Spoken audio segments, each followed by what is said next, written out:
First car I drove was my dad's '88 Oldsmobile, and it was a big car. He was an executive at General Motors and ran a Fisher body plant. So as a result, that was one of the cars that they produced in the plant, and I'll never forget that big, solid Starfire motor in that car, and what a fun car it was to try out for the first time. The first car I bought was a 1967 Olds 442. It was fawn beige and had a 4-speed transmission and probably a whole lot more power than I should have been handling at 16 years old, but that was my first car. The latest car that I've purchased was a 911 Porsche 4S. I live in Michigan. The weather's not the best here, and every fall I go out and look for a 911 4S or a turbo. They've got all-wheel drive, and I put snow tires on them and I drive them through the winter. It's got to be a manual car, so the 4S that I bought this year is a 2017, and I'm going to break from tradition a little bit because I love this car so much. I'm going to keep it. Probably driving the Sandhills Open Road Challenge. It's an open road race, 27 miles. It starts in Arnold, Nebraska. Was racing in the unlimited class.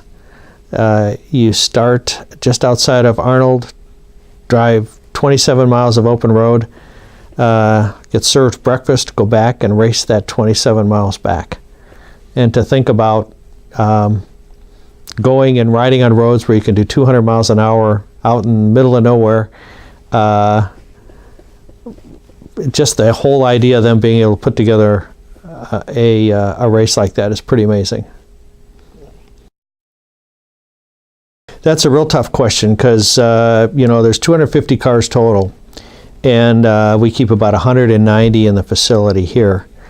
But I have to probably say my '63 split window Corvette, and the reason for that is that car, the first '63 split window I saw when I was 10 years old, and I was already a car guy, but after seeing that car along with the Mako Shark Corvette that was on display at the same time, it just kind of took the legs out from underneath me. Made an impression and an impact on me that I have a hard time describing. Wow.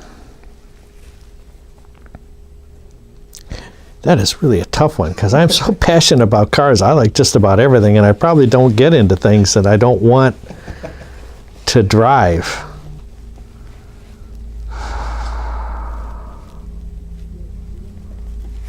Wow. Gosh, I'm sorry. That is a really tough one to think about. You know, the thing is, I get into a car and I look to the things I like about them. And so it's hard for me to remember one that that was really bad. I'm probably going to say an AMC Rambler Scrambler. It was built directly for the drag strip.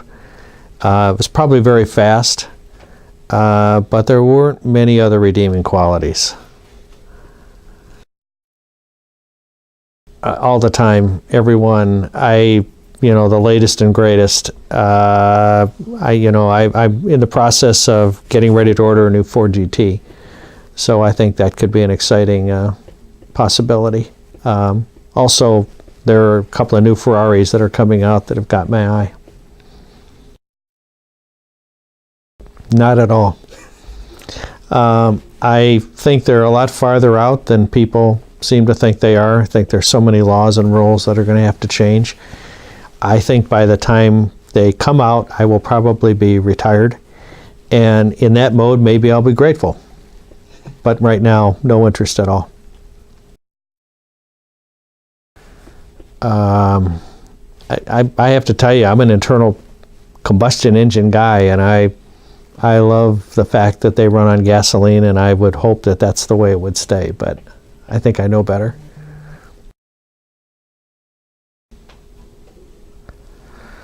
Wow.